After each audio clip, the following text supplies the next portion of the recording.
রোহিঙ্গাদের ভাষান্তরে স্থানান্তর নিয়ে জাতিসংঘের টালবাহানা, জুড়ে দিল নানা শর্ত, একই সুর ইউরোপীয় ইউনিয়নেরও। তারা কিন্তু এই রোহিঙ্গা সমস্যার সমাধান চায় না। পশ্চিমা বিশ্বে যেটা ঘটছে সেটা নিয়ে কোনো কথা নাই, তাদের দ্বৈত নীতিরই বহিঃপ্রকাশ ঘটে। স্বাবলম্বী হবার সব সুযোগ আছে সম্ভাবনাময় নোয়াখালীর দ্বীপটিতে। তারা আসলে পরে মাছ ধরে তারা জীবন জীবিকা নির্বাহ করতে পারবে। খানিতে 100 মিনিট দান হয় এখানে। ফ্রেশ ওয়াটারও এখানে কোনোদিন ক্রাইসিস হবে না। মোটবার আন্ডার ওয়াটার আর গ্রাউন্ড রিজার্ভও আমাদের অনেক ভালো। বিদ্যুতের জন্য সোলার প্ল্যান্ট আছে। দেখছিলেন প্রধান শিরোনাম, রাতের সময় সঙ্গে আছি আমি সজল মিত্র রিচার্ড। এবার অন্যান্য শীর্ষ সংবাদ। বিশ্বের প্রথম দেশ হিসেবে ফাইজার বায়োনটেকের ভ্যাকসিন অনুমোদন দিল যুক্তরাজ্য। আগামী সপ্তাহ থেকে শুরু হতে পারে টিকাদান, উচ্ছ্বসিত প্রবাসীরা। করোনায় বাস্তবায়ন হলো 1 যুগ আগের উদ্যোগ, গুচ্ছ পদ্ধতিতে বিশ্ববিদ্যালয়ে ভর্তি কমাবে ভোগান্তি, ক্রমান্বয়ে আওতায় আসবে সব প্রতিষ্ঠান। এবং লাপাত্তা পিকে হালদারকে ধরতে অবশেষে গ্রেফতারি পরোয়ানা। অবসরপ্রাপ্ত সেনা কর্মকর্তা হাসান সারোয়ার্দির বিরুদ্ধে অর্থ পাচারের অভিযোগে দুদকের অনুসন্ধান শুরু।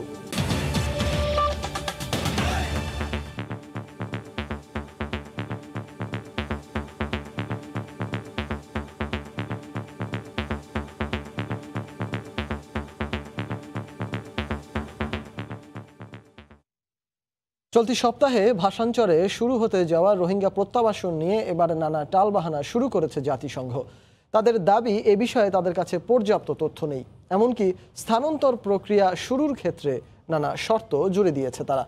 দুপুরে এক আলোচনায় ইউরোপীয় ইউনিয়নের রাষ্ট্রদূত জানান, জাতিসংঘের মূল্যায়নের পর তারা এ বিষয়ে মতামত জানাবে।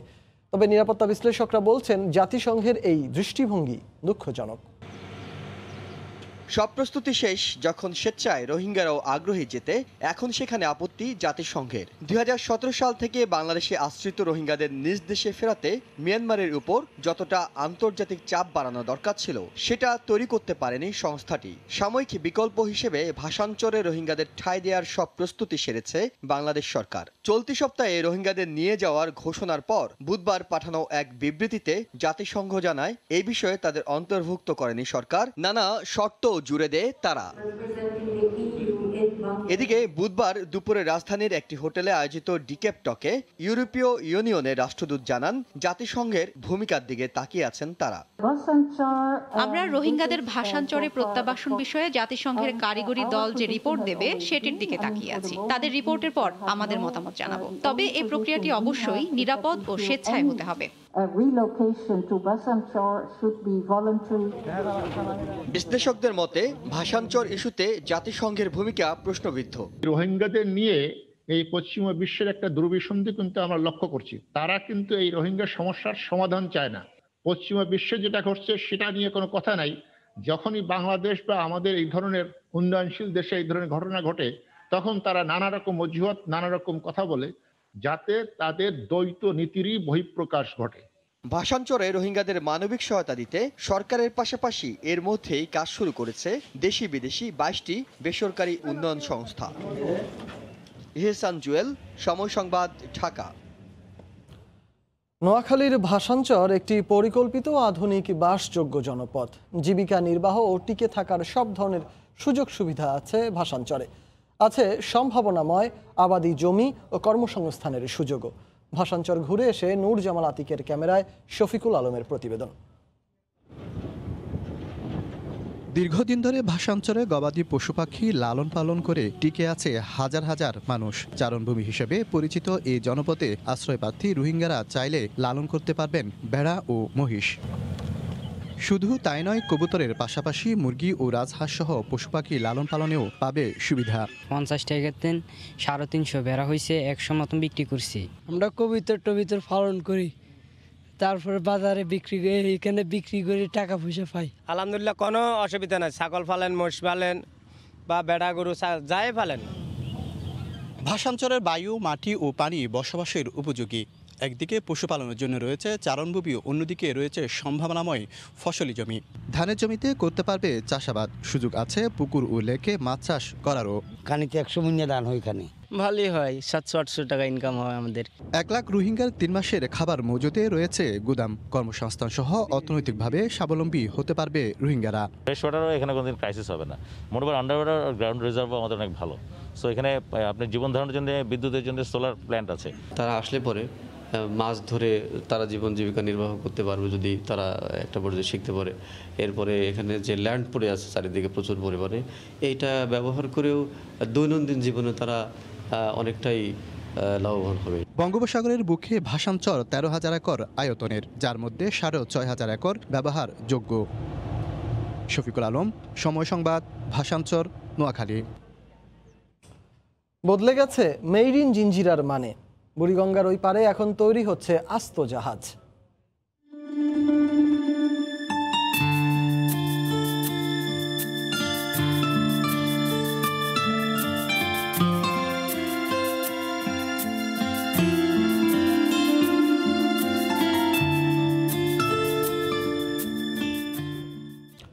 কিভাবে বদলে গেল এই এলাকার চিত্র জানতে চোখ রাখুন সংবাদের শেষাংশে।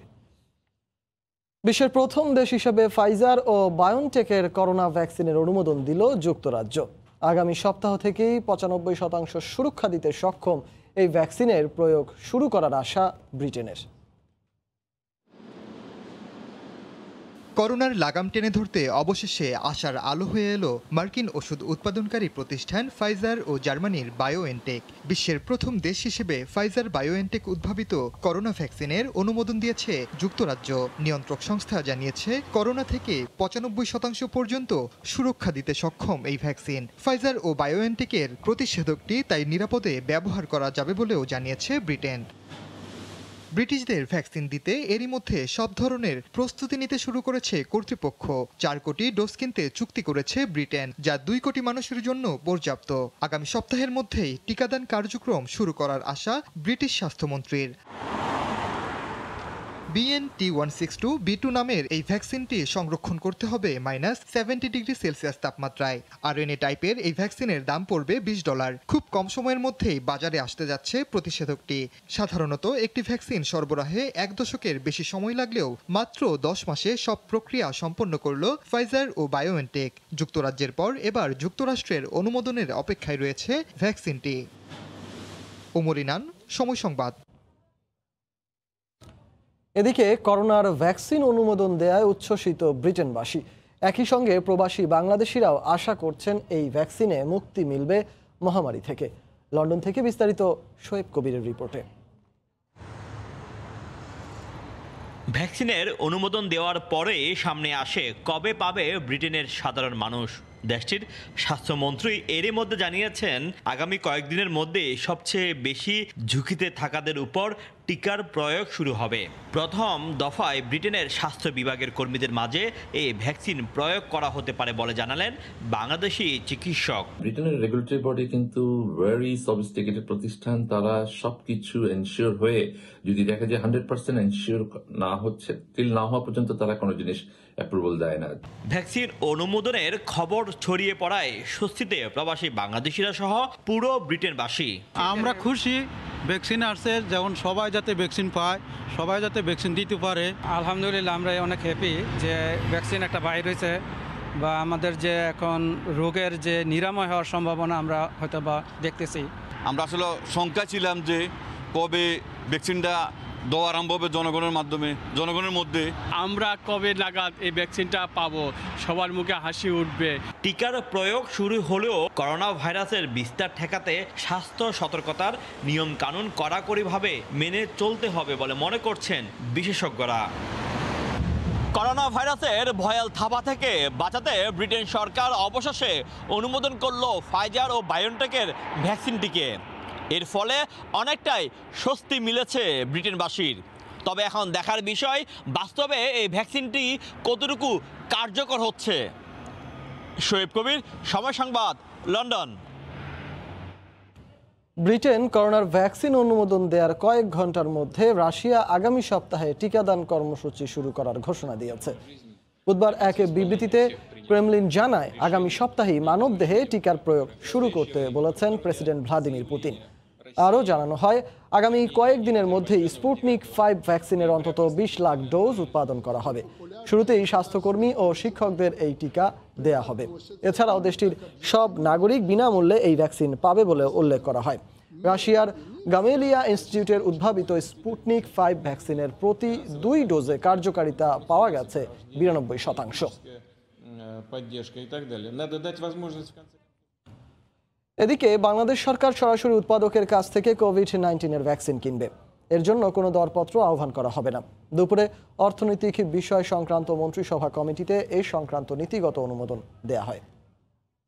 রাষ্ট্রীয় জরুরি প্রয়োজনে কোভিড-19 রোগের ভ্যাকসিন ক্রয়ের জন্য সরাসরি ক্রয় পদ্ধতি অনুসরণের নীতিগত অনুমোদনের প্রস্তাব এই অর্থনৈতিক বিষয় সংক্রান্ত মন্ত্রিসভা কমিটি প্রস্তাবটির নীতিগত অনুমোদন দিয়েছেন।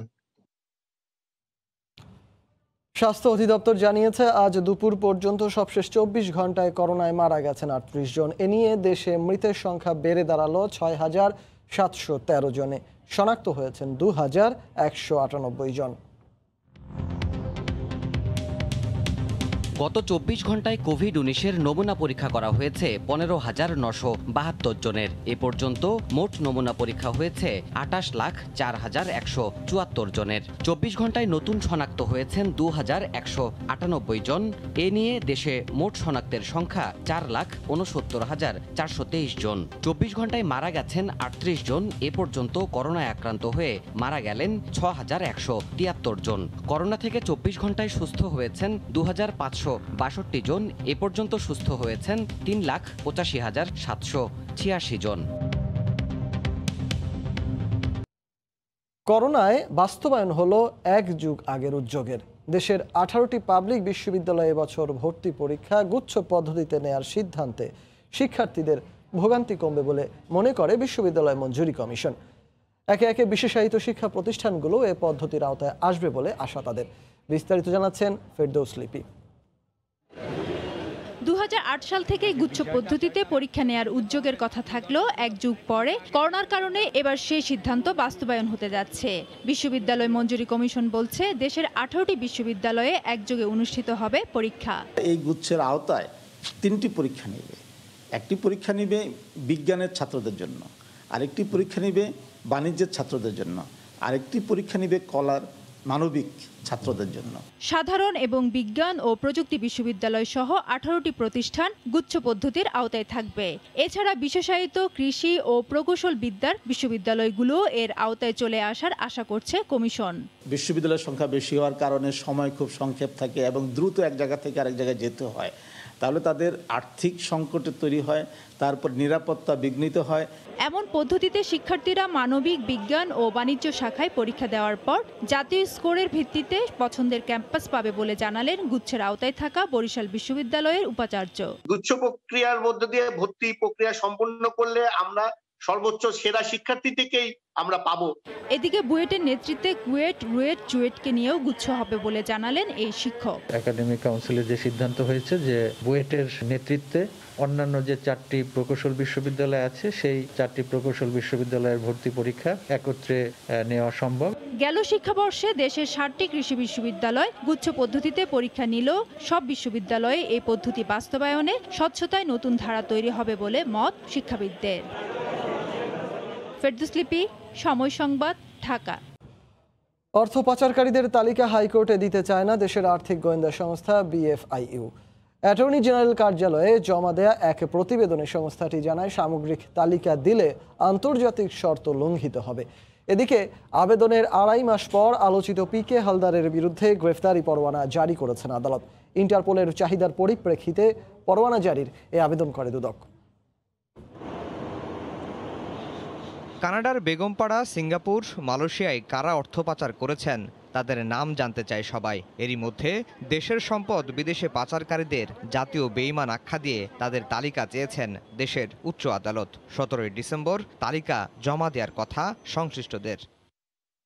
বুধবার প্রতিবেদন দিয়ে আর্থিক গোয়েন্দা সংস্থা BFIU জানায়, ঢালাওভাবে অর্থ পাচারকারীদের তালিকা আদালতে জমা দিতে পারবেন না তারা। এভাবে তথ্য দিলে আন্তর্জাতিক শর্ত লঙ্ঘিত হবে। এর ফলে BFIU ছিটকে পড়তে পারে আন্তর্জাতিক বিভিন্ন আর্থিক গোয়েন্দা সংস্থা থেকে। এই তথ্যগুলা পাওয়ার জন্য কেস টু কেস একটা সময় সাপেক্ষ বিষয়। নীতিমাল আছে, ওনারা সেই হিসাবে বলছে, তা আমরাও সেই নীতিমালার বিষয়টা আমরাও জানাবো। এরপর যদি হাইকোর্ট পরবর্তী কোনো নির্দেশনা দেয়, হাইকোর্ট তো সবার ঊর্ধ্বে। এদিন সকালে ৩৬০০ কোটি টাকা পাচারের মামলায় পলাতক আসামি প্রশান্ত কুমার হালদারকে গ্রেফতারের অগ্রগতি বিষয়ে শুনানিতে উচ্চ আদালত বলেছেন, যত বড় রুই কাতলা হোক, অর্থ পাচারকারীদের কোনো ছাড় দেয়া যাবে না। দুর্নীতিবাজ এবং অর্থ পাচারকারী আদালত বাংলাদেশ সংবিধানের ২১ অনুচ্ছেদ অনুযায়ী বলল, প্রত্যেকটা সিটিজেনের দায়িত্ব হলো রাষ্ট্রীয় সরকারি সম্পদ রক্ষা করা। যত ক্ষমতাশীলই হোক, মানে সবাইকে মানে দুর্নীতিবাজকে আমাদের ধরতে হবে। PK হালদারকে ধরতে গ্রেফতারি পরোয়ানাও জারি করেছেন ঢাকা মহানগর দায়রা জজ আদালত। দুদকের প্রতিবেদন বলছে, PKর ৪৩ কোটি টাকা, ৫৮টি ব্যাংক হিসাব ও ১৭টি কোম্পানির শেয়ার জব্দ করা হয়েছে। আফজাল হোসেন, সময় সংবাদ, ঢাকা। অবসরপ্রাপ্ত লেফটেন্যান্ট জেনারেল চৌধুরী হাসান সারওয়ার্দীর বিরুদ্ধে অর্থ পাচারের অভিযোগে অনুসন্ধান শুরু করেছে দুদক। এজন্য একজন পরিচালক ও একজন উপপরিচালক নিয়োগ দিয়েছে কমিশন। আলোচিত অবসরপ্রাপ্ত সেনা কর্মকর্তা লেফটেন্যান্ট জেনারেল চৌধুরী হাসান সারওয়ার্দীর বিরুদ্ধে অর্থ পাচারের অভিযোগ উঠেছে। স্ত্রী ও সন্তানের নামে বিদেশে বাড়ি গাড়ি ফ্ল্যাট করারও অভিযোগ মিলেছে। খতিয়ে দেখতে কাজ শুরু করেছে দুর্নীতি দমন কমিশন। সম্প্রতি দুদকের একটি অভিযোগপত্রে হাসান সারওয়ার্দীর অবৈধ সম্পদ রয়েছে বলে অভিযোগ আসে। নিয়ম অনুযায়ী তা কমিশনে দাখিল করা হলে অনুসন্ধানের সিদ্ধান্ত নেয় কমিশন। অনুসন্ধানের অংশ হিসেবে বিভিন্ন সংস্থায় চিঠি দিয়ে তথ্য চাইবে দুদকের তদন্ত দল। এর আগে বিভিন্ন সোশ্যাল মিডিয়া প্ল্যাটফর্মে অস্বস্তিকর ও বিব্রতকর বক্তব্যের কারণে সেনা কর্তৃপক্ষ অবাঞ্ছিত ব্যক্তি বলে ঘোষণা করে অবসরপ্রাপ্ত লেফটেন্যান্ট জেনারেল চৌধুরী হাসান সারওয়ার্দীকে। এবার তার বিরুদ্ধে শুরু হলো দুদকের অর্থ পাচারের অভিযোগের অনুসন্ধান। সেলিয়া সুলতানা, সময় সংবাদ, ঢাকা। আগামী ১৬ জানুয়ারি দ্বিতীয় ধাপে ৬১টি পৌরসভায় ভোট গ্রহণের দিন ঠিক করে তফসিল ঘোষণা করেছে নির্বাচন কমিশন। বুধবার নির্বাচন কমিশনের সিনিয়র সচিব মোহাম্মদ আলমগীর এ তফসিল ঘোষণা করেন। নির্বাচন কমিশন এটা আলোচনা করেছেন, যেটা নির্বাচন যথাসময় হবে, কিন্তু কোনো তারিখ এখন পর্যন্ত নির্ধারণ করা নেই। এটা আশা করা যাচ্ছে যে ডিসেম্বরের শেষের দিকে হওয়ার সম্ভাবনা আছে। ৬১টি পৌরসভার মনোনয়নপত্র দাখিলের শেষ তারিখ ২০ ডিসেম্বর ২০২০ রবিবার। মনোনয়নপত্র বাছাই ২২ ডিসেম্বর ২০২০ মঙ্গলবার। প্রার্থিতা প্রত্যাহার ২৯ ডিসেম্বর ২০২০ মঙ্গলবার। ভোট গ্রহণ ১৬ জানুয়ারি ২০২১ শনিবার। ইভিএমের মাধ্যমে ভোট হবে ২৯টি পৌরসভায় এবং ব্যালটের মাধ্যমে হবে ৩২টি পৌরসভায়। নারায়ণগঞ্জে দেবোত্তর সম্পত্তি অবৈধ দখল থেকে উদ্ধারের দাবিতে প্রতীকী অনশন কর্মসূচি পালিত হয়েছে। দুপুরে নগরীর চাষারায় কেন্দ্রীয় শহীদ মিনারে যৌথভাবে কর্মসূচি পালন করে হিন্দু বৌদ্ধ খ্রিস্টান ঐক্য পরিষদ ও বাংলাদেশ পূজা উদযাপন পরিষদ নারায়ণগঞ্জ জেলা শাখা। নারায়ণগঞ্জ নগরীর দেওভোগ এলাকায় লক্ষ্মীনারায়ণ আখড়া ও মন্দির সংলগ্ন ঐতিহাসিক জিউস পুকুরটি দেখভাল করছিল মন্দিরের সেবায়েত ও মন্দির কমিটি। ভূমি জরিপে সম্পত্তিটি দেবোত্তর সম্পত্তি হিসেবেই রেকর্ড হয়, কিন্তু ৭৫-এর পর স্থানীয় একটি চক্র জিউস পুকুরটি দখল করতে মরিয়া হয়ে ওঠে। এই সম্পত্তি উদ্ধারে বুধবার দুপুরে নগরীর চাষারায় কেন্দ্রীয় শহীদ মিনারে যৌথভাবে প্রতীকী অনশন কর্মসূচি পালন করে হিন্দু বৌদ্ধ খ্রিস্টান ঐক্য পরিষদ ও বাংলাদেশ পূজা উদযাপন পরিষদ নারায়ণগঞ্জ জেলা শাখা। এ সময় বক্তারা অভিযোগ করেন, জাল ও নকল দলিল তৈরি করে দখলের অপচেষ্টা করছে একটি মহল।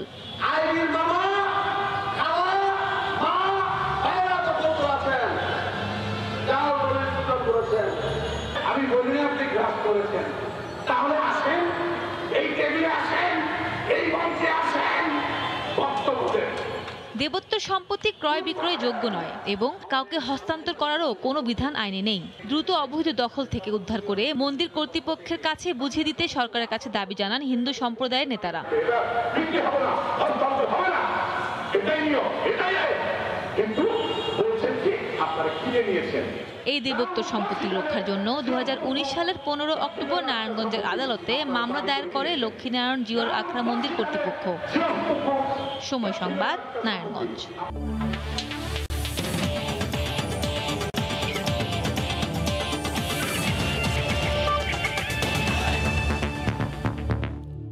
বাংলাদেশের কোভিড প্রোটোকল আর নিরাপত্তা ব্যবস্থা বিশ্বমানের। ঢাকা ও চট্টগ্রামের ভেন্যু পর্যবেক্ষণ শেষে সন্তুষ্টির কথা জানিয়েছেন ওয়েস্ট ইন্ডিজ প্রতিনিধি দল। আর চূড়ান্ত রিপোর্টের ফলাফল ইতিবাচক হলে জানুয়ারির দ্বিতীয় সপ্তাহে ঢাকায় পৌঁছে যাবে ক্যারিবিয়ানরা, নিশ্চিত করেছে Bangladesh cricket board. Home of ক্রিকেটের 22 গজে চলছে ঢাকা বরিশালের গুরুত্বপূর্ণ ম্যাচ। তবে তার চেয়েও একটা গুরুত্বপূর্ণ জিজ্ঞাসা নিয়ে বিসিবি একাডেমি ভবনের সামনে জড়ো গণমাধ্যম কর্মীরা। বোর্ড অফিস থেকে যারা হেঁটে আসছেন তাদের বক্তব্যের ওপর যে ঝুলে আছে টাইগারদের আন্তর্জাতিক সার্কিটে ফেরার সিদ্ধান্ত। 28 তারিখ ঢাকায় পৌঁছে এরই মধ্যে চট্টগ্রাম ভেন্যু ঘুরে এসেছেন উইন্ডিজ বোর্ডের এই প্রতিনিধি দল। ঢাকা ছাড়ার আগে দিয়ে গেলেন সবুজ সংকেত। বিসিবির কোভিড প্রোটোকল নিয়েও প্রশংসা করেছেন ক্যারিবিয়ান পর্যবেক্ষকরা। ঢাকার চট্টগ্রামে আমরা যা কিছু পর্যবেক্ষণ করেছি তা নিয়ে আমরা খুবই সন্তুষ্ট। আবাসন আর যোগাযোগের সুবিধা খুবই চমৎকার। কোভিড প্রোটোকলও খুব সতর্কতার সঙ্গে মানা হচ্ছে এখানে। হোটেল আর হাসপাতালগুলোতে যে ধরনের স্বাস্থ্য নিরাপত্তা নিশ্চিত করা হচ্ছে সেটা বিশ্বমানের। আমরা ফিরে গিয়ে বোর্ডের সঙ্গে কথা বলবো। আমি আত্মবিশ্বাসী সেখান থেকে ইতিবাচক সিদ্ধান্তই আসবে।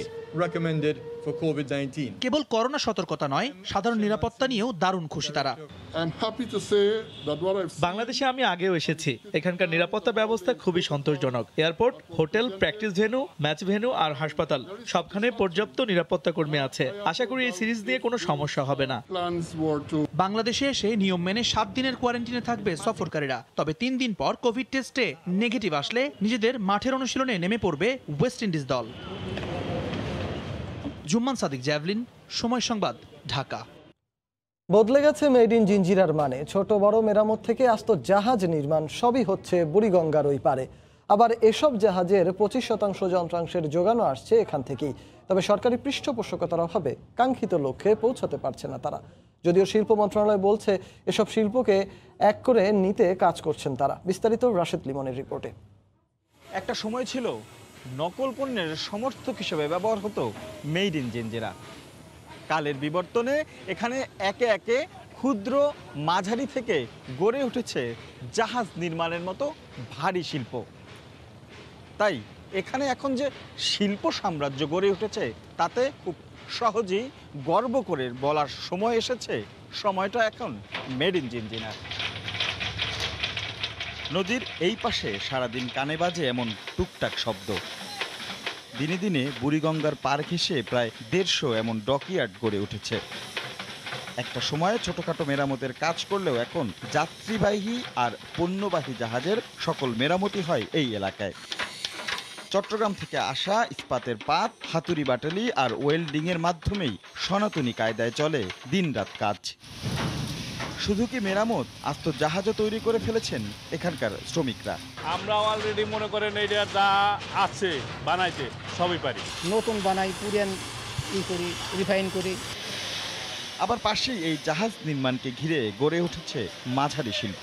এখানেও সনাতনী ম্যাজিক। হাতে হাতেই তৈরি হচ্ছে জাহাজের অনেক যন্ত্র ও যন্ত্রাংশ। রিফাইনিং এর পরে হিট দিমু, হিট দেওয়ার পরে পিতল গালামু, তারপরে ঢালুম, তারপরে নতুন একটা পপুলার হয়ে যাব। বিদেশি একটা পাখা কিনতে গেলে দেখা যায় টাকা লাগবে 6 লাখ, ওই পাখাটাই আমরা দিতেছি 4 লাখ টাকায়। সরকার যদি আমার সহযোগিতা করে বাইরে আর যাইতে দিন, আমাদের দেশে এইগুলা তৈরি হতে পারতেছে। শিল্প মন্ত্রণালয় বলছে এরই মধ্যে এই শিল্পকে একটি কাঠামোয় নিতে কাজ চলছে। মুন্সিগঞ্জে আধুনিক শিল্প পার্ক কাজ শুরু হয়েছে এবং সাভারে আমরা একদম নদীর পাড়ে 500 একর জমির উপরে আরেকটি শিল্প পার্ক করছি। মূলত এই ধরনের শিল্প কারখানা স্থাপনের জন্য সেখানে জমি বরাদ্দ দেওয়া হবে। 80-র দশক থেকে ধীরে ধীরে উত্থান হয় জিঞ্জিরার এই শিল্প। রাশেদ লিমন, সময় সংবাদ, ঢাকা। এ পর্যায়ে শীর্ষ সংবাদ জানিয়ে দিচ্ছি আরেকবার। বিশ্বের প্রথম দেশ হিসেবে ফাইজার ও বায়োএনটেকের ভ্যাকসিন অনুমোদন দিল যুক্তরাজ্য। উচ্ছ্বসিত প্রবাসীরা। রুশ টিকা স্পুটনিক 5-এর প্রয়োগ শুরু হচ্ছে আগামী সপ্তাহে। রোহিঙ্গাদের ভাষান্তরে স্থানান্তর নিয়ে জাতিসংঘের টালবাহানা, জুড়ে দিল নানা শর্ত। একই সুর ইউরোপীয় ইউনিয়নেরও।